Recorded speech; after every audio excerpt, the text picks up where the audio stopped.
Malakas ang ihip ng hangin ng gabing iyon. Ang langit ay tila galit naglalabas ng malalakas na kulog at kidlat na parang sinasalamin ang bagyong gumugulo sa dibdib ni Yuri.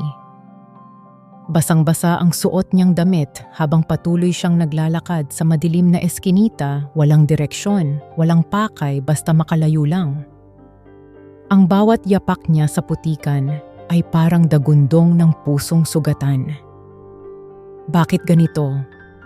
Anong nangyari sa kinbulong niya sa sarili habang pinipigilan ang luha na kanina pa gustong kumawala? Pero sa tindi ng sakit, bumigay rin siya. Tumigil siya sa ilalim ng lumang poste ng ilaw nanginginig, halos mawalan ng malay, saka napaupo sa sementong malamig. 1 linggo pa lang ang nakalilipas mula ng gabing iyon. Ang gabing akala niya ay magiging simpleng selebrasyon, kasama ang mga kaibigan. Isa lang naman ang pangarap ni Yuri ang maranasan kahit sandali ang pagiging normal. Walang bawal, walang pangaral, walang takot. Pero hindi niya alam iyon pala ang gabing kakain sa kabuuan ng pagkatao niya. Naalala niya pa kung paano siya pinilit ni Julie, kung paano siya natawa nang may inabot na baso ng alak, kung paanong nagsimula sa isang shot ang bangungot na hindi na niya makakalimutan. Pagmulat ng kanyang mata, kinabukasan malamig ang hangin, maliwanag ang ilaw, at ang unang sumalubong sa kanya ay ang amoy ng hotel room na hindi niya kilala. Ang kumot na kulay puti, ang bedsheet na may bakas ng dugo, lahat ay sumigaw ng katotohanang hindi niya matanggap. Napasigaw siya pero walang lumabas na tinig. Ang takot ay bumalot sa kanya. Ang katawan niyang nanghihina ay parang pinagsamantalahan ng isang demonyo. Tumakbo siya, halos hubad, tinakpan ang sarili at tumakas na parang multo na hinahabol ng sarili niyang hiya. Simula noon, araw-araw ay naging impyerno. Hindi siya makatingin sa salamin, hindi makakain, hindi makatulog, hanggang sa dumating ang araw ng pagsusuka, ang pag-ikot ng ulo, ang pakiramdam na may nagbabago sa loob niya. Ayaw niyang maniwala. Pero nang sabihin ng doktor ang salitang "Congratulations, you're pregnant," tila bumagsak ang buong mundo sa balikat niya. "Hindi totoo yan, Doc. Hindi ako pwedeng buntis," pilit niyang sambit. Pero kahit anong pagtakip ng tenga, naririnig pa rin niya ang bawat salitang tumatama sa isip niya. Umuwi siya sa bahay, bit-bit ang lihim na iyon, umaasang baka sakaling maunawaan ng mga taong itinuring niyang magulang. Ngunit pagharap pa lang niya sa mga ito, isang malakas na sampal ang lumapat sa kanyang pisngi. "Wala kang utang na loob," sigaw ng kanyang ama. Ang ina naman, malamig ang mga mata, walang ni isang patak ng awa. "Hindi ka na namin, anak Yuri." Nilamon ka ng kahihiyan. Hindi siya nakasagot. Nakatulala lang siya habang dahan-dahang nagsara ang pinto sa harapan niya. Sa isang iglap, nawala ang tahanan, nawala ang pangalan, nawala ang pagkatao. Kinagabihan, wala siyang ibang kasama kundi ang ulan. Dala ang maliit na bag na may ilang piraso ng damit at perang naipon mula sa allowance, naglakad siya sa lansangan. Sa bawat hakbang ramdam niya ang pagtibok ng maliit na buhay sa sinapupunan niya. "Pasensya ka na anak," bulong niya habang hinahaplos ang tiyan. "Hindi ko alam kung kaya ko to, pero hindi kita ipapapatay." Sa unang pagkakataon, may dahilan siyang mabuhay, hindi para sa sarili, kundi para sa nilalang na wala pang kasalanan. Sa isang lumang apartment na amoy alikabok siya nakahanap ng matutuluyan. Maliit, masikip at laging tumutulo ang bubong kapag umuulan, pero iyon ang naging kanlungan ng bagong buhay niya. Doon siya nagbuntis. Doon siya nagdasal, gabi-gabi doon niya pinangarap na balang araw ay matatapos din ang lahat ng sakit. Dumating ang gabi ng panganganak, mag-isa lang siya. Walang tulong, walang ambulansya, tanging sigaw at luha ang kasama. Hanggang sa narinig niya ang unang iyak ng sanggol, mahina nanginginig pero totoo. Aon, mahinang sambit niya habang yakap ang maliit na katawan ng sanggol. Ikaw na lang ang dahilan kung bakit ako hihinga. Lumipas ang mga taon, lumaki si Aon sa gitna ng kahirapan, ngunit puno ng pagmamahal. Si Yuri ay nagtrabaho kung saan-saan, labandera, tagalinis, tindera sa palengke para lang may maipakain sa anak. Tuwing gabi, habang pinagmamasdan niyang natutulog si Aon, naiiyak siya sa tahimik. Anak, balang araw, ipapangako kong magkakaroon tayo ng magandang buhay. Hindi mo kailangang maranasan ang lahat ng sakit na pinagdaanan ko. Ngunit ang tadhana tila may ibang plano. Isang hapon nang bumagsak ang ulan at sumakit ang ulo ni Yuri sa lagnat, nagpasya si Aon na lumabas. Kailangan kong bumili ng tinapay bulong ng bata kahit pa nakapaalang at walang payong. Sa maliit na panaderya sa kanto, tumingin siya sa mga tinapay na bagong luto. Gutom na gutom siya pero wala siyang pera. Sa huli, napilitan siyang kunin ang isang piraso at tumakbo. Hoy! Magnanakaw, sigaw ng guard. Tumakbo si Aon nang mabilis, tumatagos sa ulan, takot na takot. Hanggang sa bigla siyang nabangga sa isang lalaki. Malaki, matikas, suot ang mamahaling coat na nabasa sa ulan. Anong ginagawa mo? Malamig na tanong ng lalaki. Bitawan mo ako. Hindi ko po sinasadya, nanginginig na sagot ni Aon. Pero imbes na pagalitan, tiningnan siya nito ng matagal. Tapos ay dahan-dahang lumuhod. Anong pangalan mo? Aon po. Maganda ang pangalan mo, Aon. At sa unang pagkakataon, ngumiti ang lalaki. Hindi alam ni Yuri na sa mismong sandaling iyon nagsimula na ulit gumalaw ang tadhana, ang parehong tadhana na minsan nang kinitil ang kanyang pagkatao, ngayoy babawi sa pamamagitan ng isang bagong pagkikita.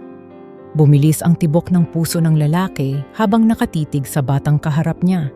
Sa ilalim ng ulan, lalo pang lumutang ang payat na pisngi ni Aon, ang nanginginig na kamay na mahigpit ang hawak sa supot ng tinapay na para bang doon nakasalalay ang buhay. Huwag mo akong iiwan, please, pakiusap ng bata na halos hindi makatingin ng diretso sa kanya. Umangat ang tingin ng lalaki, malamig ang mga mata, pero sa likod ng lamig ay may bagay na kumikirot. Sige, anya, saka siya tumayo at humarap sa guard na habol hininga na ngayon. Magkano? Malamig na tanong. Nagulat ang guard, nagulat din si Aon. Sir, nagnakaw. Magkano lahat? Madiin niyang ulit. Pagkasabi ng presyo, agad niyang iniabot ang pera, hindi na kinuha ang sukli. Next time, bantayan mo ng maigi. Bata to, walang nagawa ang guard kundi tumango. Nang makaalis ang guard, saka lamang nakahinga si Aon. Dahan-dahang inangat niya ang supot, parang inaalok sa lalaki. Para po sa mama ko, may sakit po siya. Pasensya na po. Tumango ang lalaki, saka kinuha ang coat niya at ipinatong sa balikat ng bata kahit basang-basa pa iyon sa ulan. Saan ka nakatira? Tanong niya. Nag-alinlangan si Aon pero nang makita ang mga mata ng lalaki, malalim, matatag, hindi tulad ng ibang matang puno ng paghusga, tumango ang bata. Doon po, malapit lang.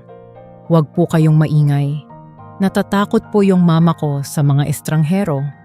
Sige, susunod ako sa malayo, nakapikit ng ngiti ng lalaki, tapos ay sumenya sa driver na nakaparada hindi kalayuan. Slowly, keep distance. Makitid ang daanan papasok sa barong-barong na puro yero at kahoy. May basurang nabababara ng ulan, may aso sa gilid na nanginginig, may mga batang nakapaa na naglalaro sa putikan, tumatawa sa gitna ng dilim. Si Aon, sanay sa ganitong gubat ng lungkot, diretso lang ang hakbang. Huminto siya sa harap ng isang pintuang kahoy na halos wala ng bisagra. Mamay tinapay ako, masayang sabi ng bata, tinutulak ang pinto na parang laging tumatanggi. Kain po tayo para gumaling kayo. Ang lalaking nakasilip sa may dingding na pahinto. Hindi niya kita ang mukha ng babae, tanging payat na braso lang ang nakalantad sa kumot na kupas. "Saan mo yan nakuha, anak?" Humuhugot ng hininga, mahina basag-basag na boses ng babae. May mabait po na hindi natapos ni Aon ang sasabihin. Bigla itong napaluhod at niyugyog ang babaeng nakahiga. Mama, naupos ang boses ng bata, ang saya sa mga mata biglang naging takot. "Mabangon po. Please." Hindi na siya nakapagpigil. Bumulusok ang lalaki papasok, hindi na nag-isip kung tama bang intruduhin ang sandali ng mag-ina. Lumuhod siya mabilis sanay, parang ilang beses nang humarap sa ganitong gulo. Idinantay ang daliri sa pulsuhan ng babae.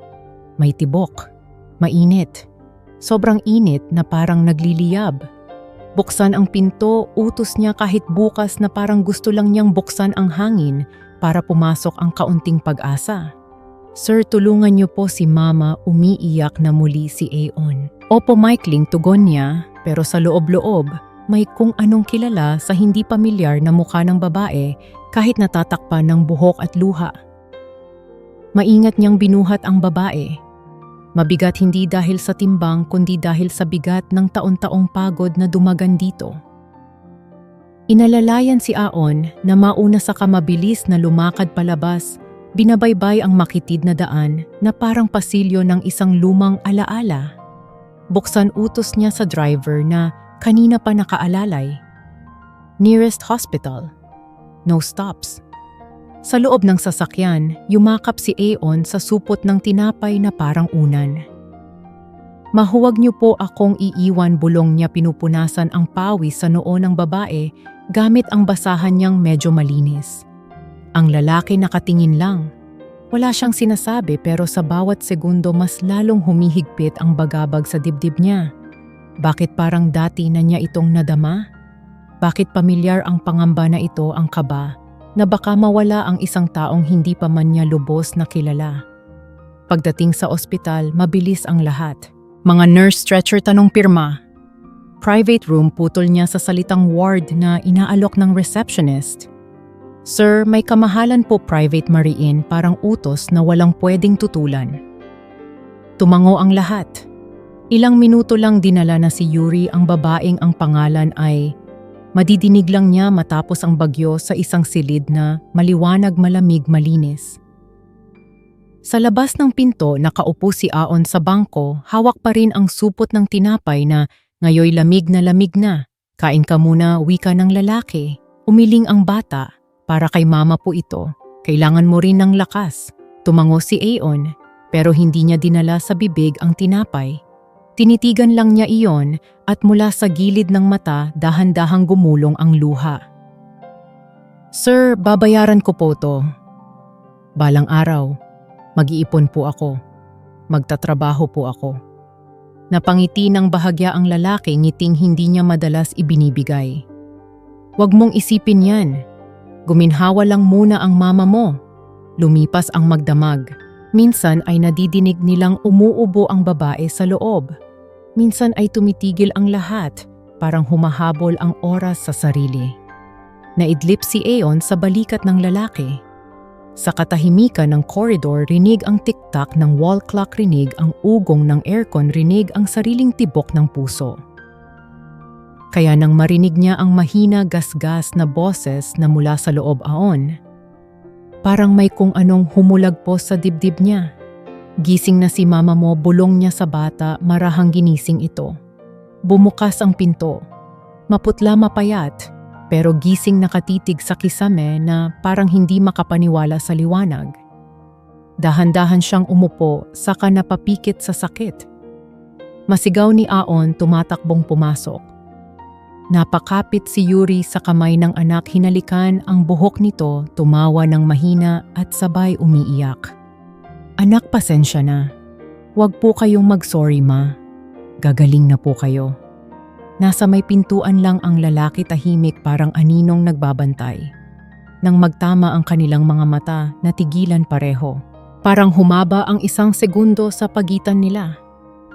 "Kayo ba ang tumulong sa amin?" tanong ni Yuri, maingat ang boses. "Oo, Walang paligoy, walang pagpapakilala. Salamat. Tumango siya, pero hindi niya mapigilang mapako ang tingin sa mukha ng babae sa hugis ng labis sa pilik sa pamilyar na anino ng lungkot sa ilalim ng mga mata. Para siyang may hinahabol sa alaala, pero kapag malapit na niyang masalo, bigla iyong nadudurog sa hangin. Magpahinga ka, wika niya halos pabulong.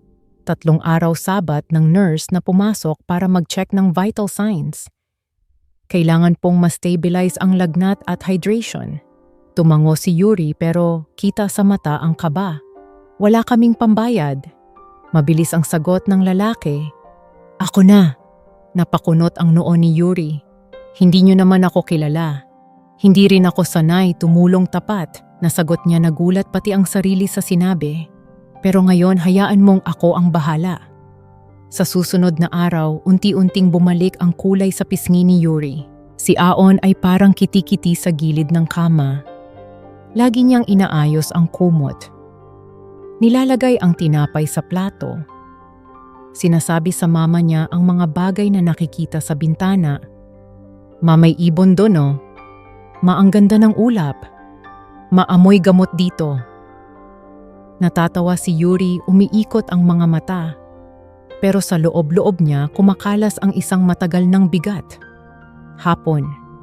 Pumasok ang lalaki, dala ang maliit na bag ng fruits at ilang gamit. Hindi na kailangan to tanggi ni Yuri pero agad niyang kinuha ang mansanas nang pumungay ang mata ni Aon. Salamat, wika niya mahina ngunit tunay. May trabaho ka ba? Pagkatapos nito tanong ng lalaki, parang walang preno ang bibig pero may pag-iingat ang tono. Wala. Natanggal ako kasi may lagnat ako nung huli. Saan ka balak mag-apply? Nag-angat ng kilay si Yuri. Bakit niyo po tinatanong? Kasi may maaari akong ialok, tugon niya diretso, parang nagtatakda ng laylayan ng bagong kabanata. Tumahimik ang silid. Tumingin si Yuri sa anak saka humarap sa lalaki. Anong ibig niyong sabihin? May malaking bahay ako, may kulang sa tao. Pwede kitang kunin. Malinis na trabaho, regular na sahod. Sama mo si Aon. Biglang naging maingay ang tibok ng puso ni Yuri.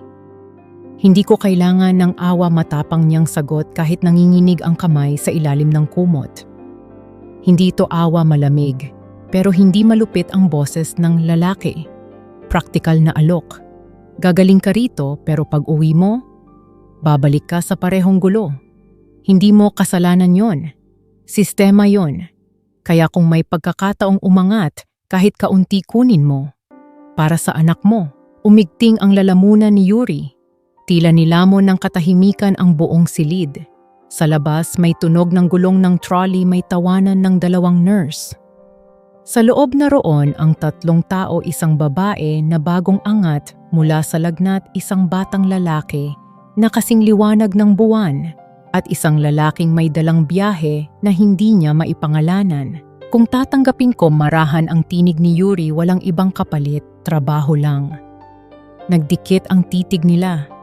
May kung anong kinislap sa mata ng lalaki, isang pangako na hindi pa niya kayang sabihin, o baka isang kasalanan ng nakaraan na gustong magbawas ng bigat. Tumango si Yuri. Para kay Aon, wika niya. Sa gilid napasigaw sa tuwa ang bata. May TV kaya doon napahalakhak si Yuri na pailing. Ewan ko sa'yo. Napangiti ang lalaki, unang beses na may init ang ngiti. Meron.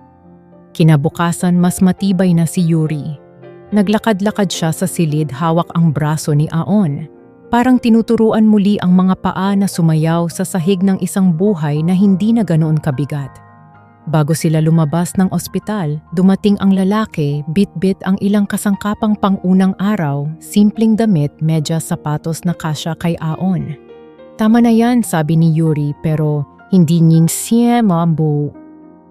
Hindi niya maitago ang pasasalamat na kumikintab sa mata. Salamat ulit niya. Ako si Yuri. Nagulat siya. Paano niya narinig ko si Aon? Tumango siya, nag-init ang pisngi, hindi niya alam kung dahil sa hiya o dahil may kung anong sumundot sa dibdib niya. Ako si Vin, pakilala ng lalaki, nagsalubong ang mga palad nila. At sa iglap na iyon, may malabnaw na kuryenteng dumaloy. Hindi masakit, hindi rin komportable. Parang senyas. Umalis sila sa ospital, sakay ng sasakyan ni Vin.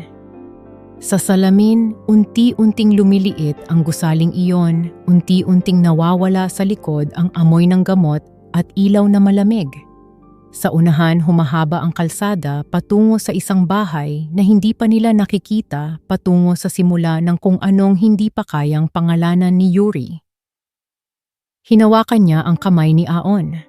Anak, bulong niya, pinagmamasdan ang mga mata nitong puno ng tuwa, magbabago na ang lahat. At sa gilid nakaupo si Vin, tahimik, pero sa loob-loob niya may isang tanong na paulit-ulit na bumabalik. Bakit pamilyar ang pakiramdam tuwing tumitingin siya sa babaeng iyon? Bakit parang matagal na niyang minahal ang mukha na ngayon pa lang niya natututunang aralin? Sa tanong na iyon, hindi pa niya alam ang sagot. Pero handa siyang sundan kung saan dadalhin ang hiwaga. Sa ngayon, sapat na ang katahimikan at ang pag-asa na sa dulo ng biyahe, may tahanang hindi na natutuluan ng ulan. Nang makarating sila sa mansyon ni Vin, parang huminto ang mundo ni Yuri. Mula sa labas pa lang ay hindi na siya makapaniwala na ganoon pala kalaki ang bahay ng lalaki, mga haliging puti. Naabot hanggang kisame, mga bintanang may kortinang mas mahal pa siguro kaysa lahat ng damit nilang mag-ina. Ang kalsadang papasok ay may fountain sa gitna at ang bawat sulok ng hardin ay may mga bulaklak na tila laging dinidiligan ng liwanag. Mabulong ni Aon habang nakasungaw sa bintana, para tayong nasa palasyo. Napangiti si Yuri kahit may kirot sa dibdib. Sa unang pagkakataon nakita niyang ganito kasaya ang anak niya. Pagbaba nila ng sasakyan, sinalubong sila ng isang babaeng nasa edad 50, matikas ang tindig pero malambing ang ngiti. Manang Cecil, tawag ni Vin siya si Yuri at ito ang anak niya. Ay magandang araw po ma'am, sir, magalang na sagot ni Yuri sabay yuko. Wag mo akong tawaging ma'am, wika ni Vin, bahagyang natawa. Ako lang ang boss dito, biro niya pero seryoso ang mata. Pinamulahan ng pisngi si Yuri at napayuko ulit. Pinakilala ni Manang Cecil sa kanya ang mga kasama sa bahay, mga kasambahay, na agad siyang tinanggap ng may paggalang kahit halata sa ilan ang pagtataka. Hindi madalas tumira sa bahay ni Vin ang mga babae, lalo pat may anak. Ngunit nang dumaan sa harapan nila si Vin, walang nagsalita. Ang mga mata nila'y agad na umayos, parang alam na hindi dapat questionin ang desisyon ng amo. Ang unang gabi ay mahirap. Habang natutulog si Aon sa bagong kama, nakaupo si Yuri sa gilid, gising pa rin. Ang katahimikan ng kwarto ay nakabibingi. Sanay siya sa ingay ng lansangan, sa kaluskos ng daga sa bubong, sa pagtulo ng ulan mula sa yero. Dito masyadong tahimik, masyadong maganda, parang hindi totoo. Napatingin siya sa anak at napahawak sa kamay nito. Sana tama ang desisyon ko, mahina niyang sabi. Kinabukasan, sinimulan niya ang trabaho. Tinuruan siya ni Manang Cecil ng mga gawain, maglinis, magluto, maghanda ng kape ni Vin tuwing umaga. Hindi naman siya pinapahirapan. Sa katunayan, tila gusto pa siya ng mga kasama. Ang swerte mo, bulong ng isa habang nililinis nila ang veranda. Si Sir Vin dati, hindi nagpapasok ng babae rito. Ngayon ikaw pa ang unang pinatira. Ngumiti lang si Yuri, pilit na hindi nagpapakita ng kaba. Ayaw niyang isipin na may ibang kahulugan iyon. Habang lumilipas ang mga araw, napapansin niya si Vin. Tahimik, seryoso, palaging nasa trabaho pero lagi siyang nakabantay. Kapag naglalakad siya sa hallway, nararamdaman niyang sinusundan siya ng tingin. Kapag nagsasalita siya, parang pinakikinggan nito ang bawat salita. Isang gabi, habang nagluluto siya sa kusina, bigla itong pumasok, nakasuit pa. Bakit gising pa kayo? Tanong ni Yuri, halos matapon ang kutsarang hawak. Hindi ako makatulog, sagot ni Vin, saka kinuha ang pitzel ng tubig. Gumawa ka ng kape, opo, para kay Manang, mabilis niyang sagot. Wag mo nang ituloy, ako na. Umiling ito saka lumapit. I insist. Napalunok siya nang maramdaman ang init ng katawan nito sa likod niya. Hindi ako sanay na may gumagawa para sa akin, bulong niya. Kailangan mong masanay, sagot ni Vin, mababa ang tinig. Nandito ka na. Mula noon nagsimula ang hindi niya maintindihang tensyon. Minsan nakikita niya si Vin sa veranda nakatingin sa kanila ni Aeon habang naglalaro sa hardin. Minsan, pag uwi ng lalaki mula sa trabaho, tahimik lang itong uupo sa sala. At si Aeon naman ay tatakbo para salubungin siya. Papa Vin, tawag ng bata. Sa bawat tawa ni Vin, nararamdaman ni Yuri ang kakaibang kuryenteng dumadaloy sa dibdib niya, hindi niya alam kung takot o saya. Ngunit sa kabila ng unti-unting pagkagaan ng loob, pinipigilan pa rin niya ang sarili. Hindi ito pwede lagi niyang paalala. Hindi tayo pareho ng mundo. Ngunit minsan sa gabi habang naglalaba sa likod ng bahay, nakatitig siya sa buwan at napapaisip bakit parang lumalambot ang puso niya tuwing nakikita ang ngiti ni Vin. Isang gabi habang umiinom siya ng tubig sa kusina, nakarinig siya ng yapak. Akala niya'y si Manang Cecil, pero nang lumingon siya si Vin, iyon nakasuot lang ng t-shirt at pajama, bahagyang basang buhok, mukhang bagong ligo. Sir, halos pabulong niyang sambit. Bakit gising pa kayo? Lumapit ito, mabagal ang hakbang. Hindi ako makatulog, sabi nito habang ang mga matay hindi na umaalis sa kanya. Gusto mo ng kape? Hindi. Ikaw ang gusto kong kausap. Natigilan siya. Sir, hindi po ako sanay. Huwag mo akong tawaging sir, putol nito, halos pabulong.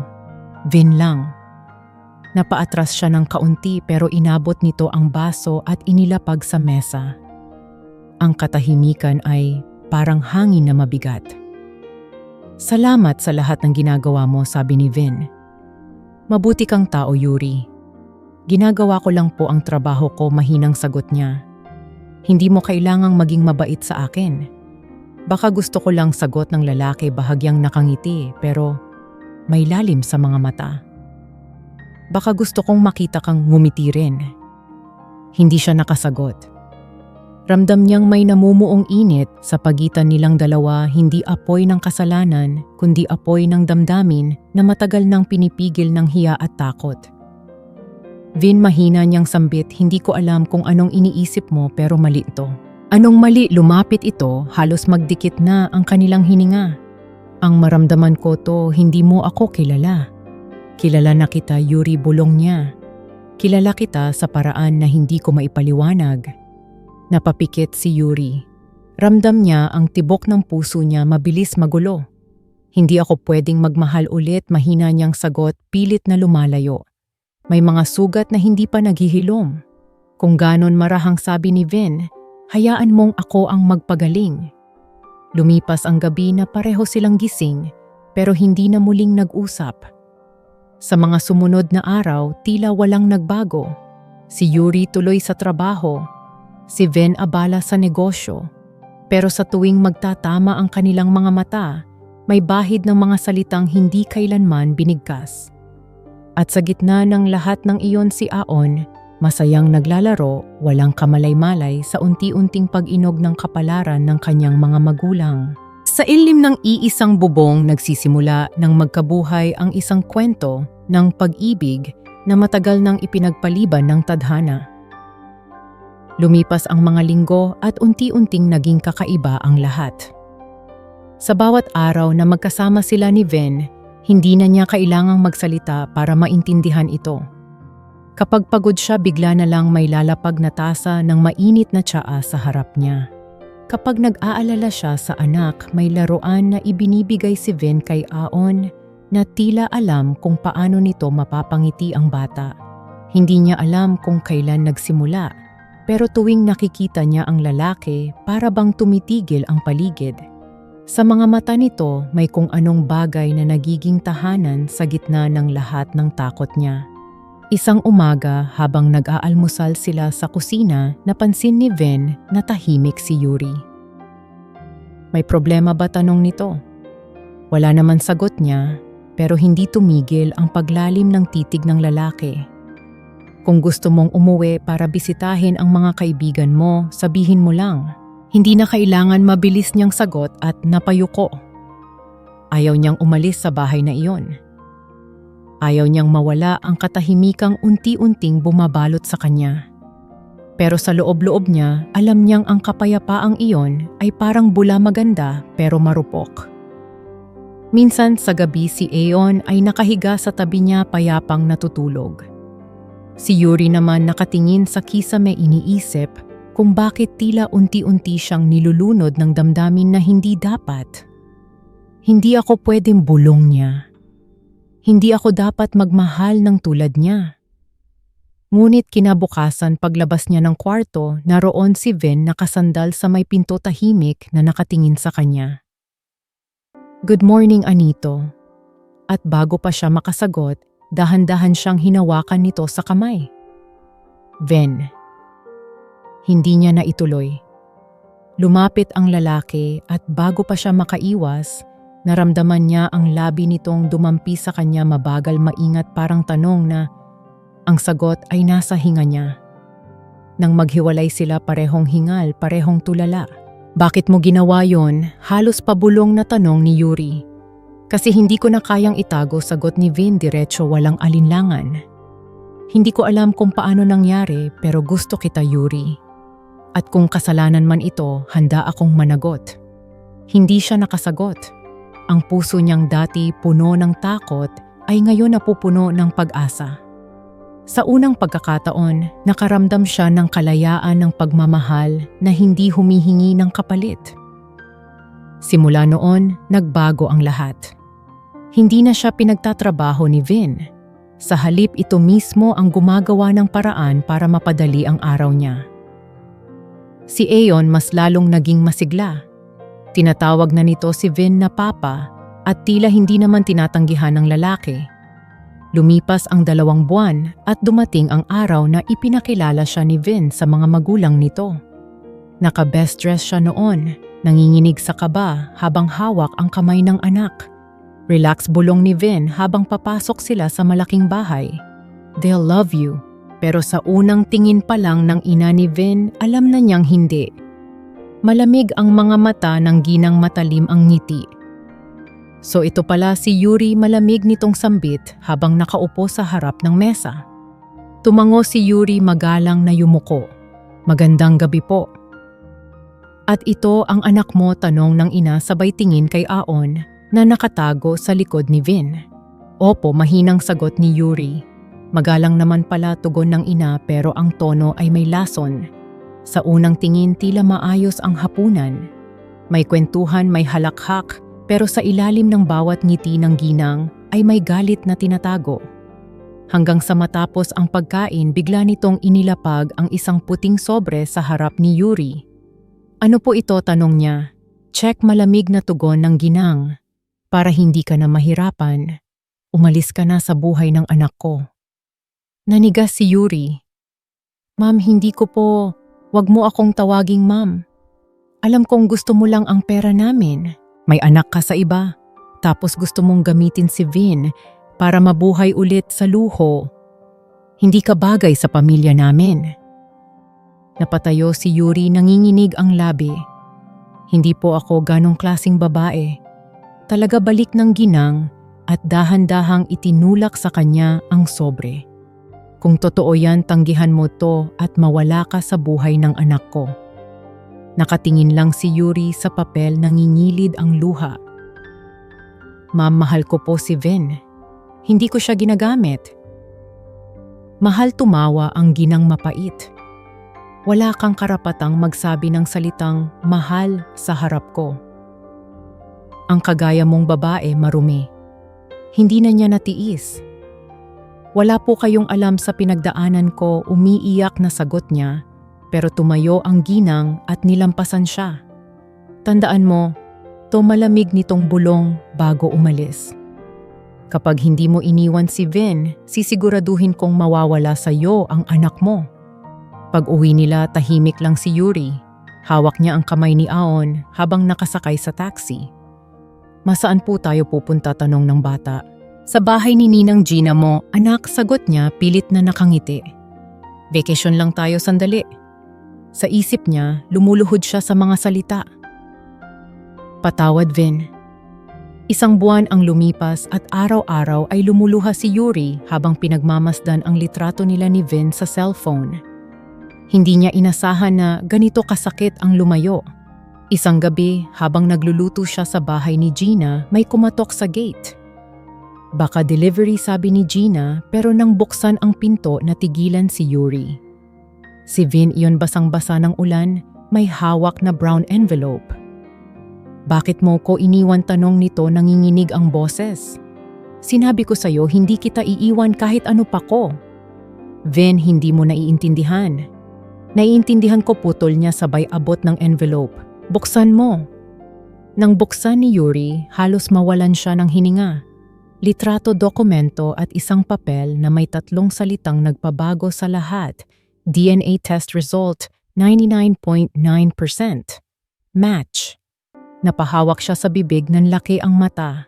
Hindi bulong niya. Oo, Yuri, sabi ni Vin, nanginginig ang tinig. Ako ang ama ni Aon. Bumagsak ang luha sa pisngi ni Yuri. Parang lahat ng sakit, takot at paghihirap ay biglang nagkaroon ng paliwanag. Yung gabing iyon. Ikaw, hindi ko alam noon, sagot ni Vin, halos mapaupo. Na-drug ako sa party. Alam kong may nangyari pero hindi ko na maalala. Hanggang sa makita ko si Aon, doon ko lang naramdaman na may connection kami. Hinawakan ni Vin ang kamay niya mahigpit. Patawarin mo ako, Anito. Patawarin mo ko sa lahat ng sakit na napagdaanan mo. Pero ngayon gusto kong itama lahat. Hindi ko na kayo pakakawalan. Umiiyak si Yuri pero sa likod ng mga luha ay ang ngiti ng muling pagkabuhay. Vin, natakot lang ako. Ayaw kong mawala ang anak ko. Wala nang mga agaw sa iyo ngayon, sagot niya. Simula ngayon tayong 3 na. Sa labas ng bahay biglang bumuhos ang ulan. Pero sa ilalim ng ulan na iyon, 2 pusong minsang pinaghiwalay ng kapalaran ay muling nagtagpo. Ang mga palad nilang magkahawak ay parang panata na kahit anong sabihin ng mundo, hindi na sila muling bibitaw. Isang buwan matapos muling magtagpo sina Yuri at Vin, tila bumalik ang lahat sa dapat nitong ayos. Sa wakas muling naramdaman ni Yuri ang kapayapaang matagal niyang hinintay. Magkasama silang 3, si Vin, si Aon, at siya sa iisang bubong sa tahanang minsan ay lugar ng kaba, ngunit ngayon naging tahanan ng pagmamahal. Ngunit alam ni Yuri, hindi pa tapos ang laban. Dahil sa likod ng katahimikan, may mga matang patuloy na nakamasid at may pusong hindi pa rin marunong tumanggap ng pagkatalo. Dumating ang araw ng family reunion ng pamilya ni Vin, ang araw na kinatatakutan ni Yuri, ngunit hindi na pwedeng iwasan. Love, wika ni Vin habang inaayos ang kwelyo ng kanyang polo, ayokong mag-alala ka. Nandito lang ako. Tumango si Yuri, pinipilit ang ngiti habang hinahawakan si Aon na nakabarong masayang-masaya at walang kamalay-malay sa mabigat na tensyon na nasa paligid nila. Hindi ako natatakot, sagot ni Yuri, kahit sa loob-loob niya ay halos sumabog ang dibdib sa kaba. Pagpasok nila sa malaking bulwagan, sabay-sabay ang mga tingin ng mga tao. May mga ngumiti, may mga bumati, ngunit karamihan ay bulungan lang ang ginawa. Ang ina ni Vin ay nakaupo sa gitna ng mesa, seryosong nakatingin sa kanila. Nang magtama ang kanilang mga mata, ramdam ni Yuri ang malamig na boses na hindi pa man lumalabas, ay alam na niyang puno ng galit. Mom, bati ni Vin, I'd like you to meet my fiancé. And our son, tahimik. Parang may bumagsak na pader sa pagitan ng lahat. Isang segundo lang, at sumunod ang malakas na tunog, isang sampal na umalingaw-ngaw sa buong venue. Napatingin ang lahat. Si Yuri nakapikit, hawak ang pisnging nag-init sa hapdi. Mom, sigaw ni Vin agad na hinarang ang katawan niya sa harap ni Yuri. Stop! Pero hindi natigilan ang ina nito. Wala kang utang na loob, you gold digger. Bakit bumalik ka pa ha? Para ano? Para kuhain ang kayamanan namin. Mahiya ka naman sa sarili mo. Nanginginig si Yuri, pilit na pinipigilan ang sariling lumuha. Hindi po totoo. Yan, mahinahon niyang sabi. Hindi ako kailanman naging ganong klaseng babae. Ngunit lalo lang nagngalit ang ginang. Tinanggap mo yung perang binigay ko para layuan ang anak ko. Ano yon kung hindi katibayan ng pagiging mukhang pera mo? Tahimik ang lahat. May mga bulungan, may mga matang humuhusga. Napangisi ng bahagya ang ginang tila na kontento sa hiya ni Yuri. Ngunit bago pa siya makapagsalita muli, biglang nagsalita si Vin malakas, mariin puno ng katotohanan. Mom, enough, you're wrong. Lahat ay napatingin sa kanya. She's not a gold digger, wika nito at saka tumingin sa lahat. At kung iniisip ninyong ginamit niya ako, then let me tell you the truth. Nilingon niya si Yuri sa kahinawakan sa balikat.